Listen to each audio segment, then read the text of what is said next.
ನಮಸ್ತೆ ಎಲ್ಲರಿಗೂ, welcome to cooking clips. ನಿಮ್ಮ ಮನೇಲಿ ಇಡ್ಲಿ ಉಳಿದಿದ್ರೆ ಅದನ್ನು ಬಿಸಾಕಕ್ಕೆ ಹೋಗಬೇಡಿ. ಈ ಒಂದು ಸ್ನ್ಯಾಕ್ಸ್ ರೆಸಿಪಿನ ಟ್ರೈ ಮಾಡಿ ನೋಡಿ, ಇಷ್ಟಪಡ್ತೀರಾ. ಸೊ ನಾನಿಲ್ಲಿ ಒಂದು 3 ಇಡ್ಲಿ ತೊಗೊಂಡಿದ್ದೀನಿ. ಇದನ್ನು ನಾನು ಮೀಡಿಯಮ್ ಸೈಜಿನ ಶೇಪಲ್ಲಿ ಕಟ್ ಮಾಡ್ಕೊತಿದ್ದೀನಿ. ನೋಡಿ, ನಾನು ನೋಡ್ಸಿದ್ದೀನಲ್ಲ, ಇದೇ ಥರ ಬೇಕಿದ್ದರೆ ನೀವು ಕಟ್ ಮಾಡ್ಕೊಬೋದು, ಅಥವಾ ನಿಮಗೆ ಡಿಸೈರ್ಡ್ ಶೇಪಲ್ಲಿ ಕೂಡ ಕಟ್ ಮಾಡ್ಕೊಬೋದು ನೀವು.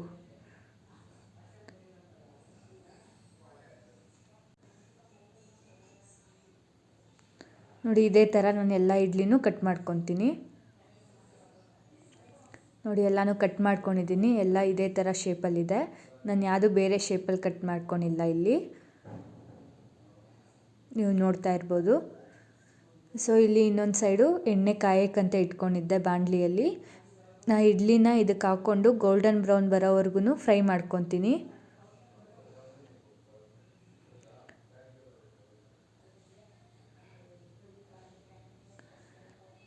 ಫುಲ್ ಗೋಲ್ಡನ್ ಬ್ರೌನ್ ಬರಬೇಕು, ಅಲ್ಲಿವರೆಗೂ ಫ್ರೈ ಮಾಡ್ಕೊಳ್ಳಿ. ಅಥವಾ ನೀವು 2 ಬ್ಯಾಚ್ ಆಗಿ ಮಾಡ್ಕೊಂಡು ಕೂಡ ಫ್ರೈ ಮಾಡ್ಕೊಬೋದು. ಅಂದರೆ ಒಂದು ಸಲ ಹಾಫ್ ಫ್ರೈ ಮಾಡಿಕೊಂಡು ಆಮೇಲೆ ಇನ್ನೊಂದು ಸಲ ಹಾಕ್ಕೊಂಡು ಆವಾಗ ಗೋಲ್ಡನ್ ಬ್ರೌನ್ ಬರೋವರೆಗೂ ಫ್ರೈ ಮಾಡ್ಕೊಬೋದು. ನೋಡಿ, ನಾನಿಲ್ಲಿ ಇದೇ ಥರ ಮಾಡಿ ನೋಡಿಸ್ತೀನಿ. 2 ಸಲ ಫ್ರೈ ಮಾಡ್ಕೊಳೋದು.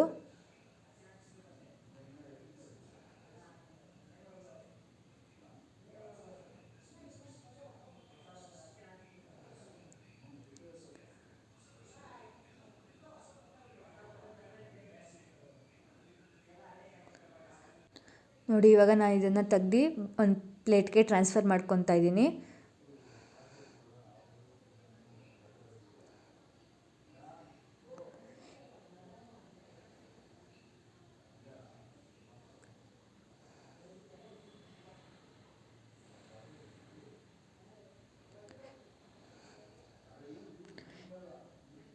ಈ ಒಂದು ಬ್ಯಾಚ್ನ ನಾನು ಇನ್ನು 2 ಮಿನಿಟ್ಸ್ ಆದಮೇಲೆ ಮತ್ತೆ ಡೀಪ್ ಫ್ರೈ ಮಾಡ್ಕೊತೀನಿ.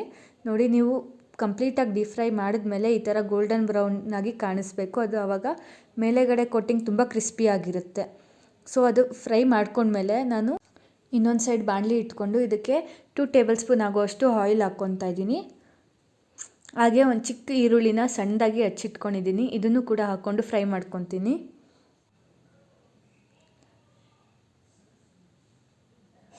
ಇದ್ರ ಜೊತೆಗೆ ನಾನು ಸಣ್ಣದಾಗಿ ಕಟ್ ಮಾಡಿ ಇಟ್ಕೊಂಡಿರುವಂಥ ಬೆಳ್ಳುಳ್ಳಿ ಹಾಗೂ ಶುಂಠಿನ ಹಾಕ್ಕೊತಾ ಇದ್ದೀನಿ.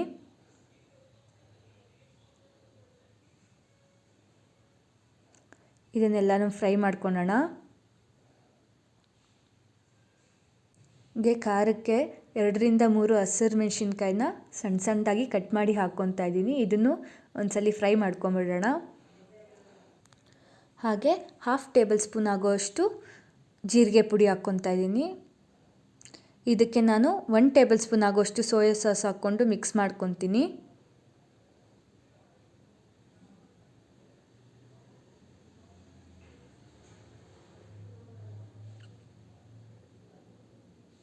ನೋಡಿ, ಮಿಕ್ಸ್ ಮಾಡ್ಕೊಂಡಿದ್ದೀನಿ. ಈಗ ಇದಕ್ಕೆ ನಾನು 2 ಟೇಬಲ್ ಸ್ಪೂನ್ ಆಗೋಷ್ಟು ಕಾರ್ನ್ಫ್ಲೋರ್ನ ನೀರಿಗೆ ಮಿಕ್ಸ್ ಮಾಡಿಕೊಂಡು ಯಾವುದೇ ರೀತಿ ಗಂಟಿಲ್ಲದೆ ಮಿಕ್ಸ್ ಮಾಡಿಕೊಂಡು ಆ ಒಂದು ಪೇಸ್ಟ್ನ ಕೂಡ ಆ್ಯಡ್ ಮಾಡ್ಕೊತಾ ಇದ್ದೀನಿ.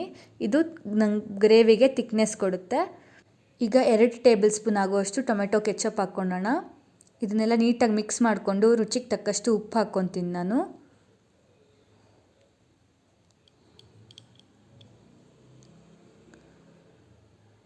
ನೋಡಿ, ಹಾಫ್ ಟೀ ಸ್ಪೂನ್ ಆಗುವಷ್ಟು ಉಪ್ಪು ಮಾತ್ರ ಹಾಕ್ಕೊತಾ ಇದ್ದೀನಿ.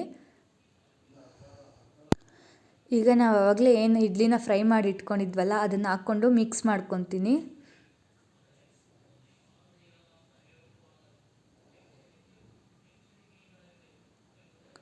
ನೀಟಾಗಿ ಮಿಕ್ಸ್ ಮಾಡ್ಕೊತೀನಿ.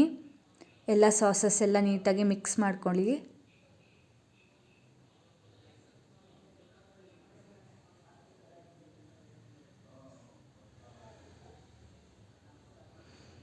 ನೀಟಾಗಿ ಮಿಕ್ಸ್ ಆದಮೇಲೆ ಒಂದು 2 ನಿಮಿಷ ಬಿಟ್ಕೊಂಡು ಸ್ಟವ್ ಆಫ್ ಮಾಡಿಕೊಂಡು ಸರ್ವ್ ಮಾಡ್ಕೊಳ್ಳಿ. ನೋಡಿ, ಉಳಿದಿರೋ ಅಂಥ ಇಡ್ಲಿಯಲ್ಲಿ ನೀವು ಎಷ್ಟು ಟೇಸ್ಟಿಯಾಗಿರೋವಂಥ ರೆಸಿಪಿ ಮಾಡ್ಕೊಬೋದು ಅಂತ.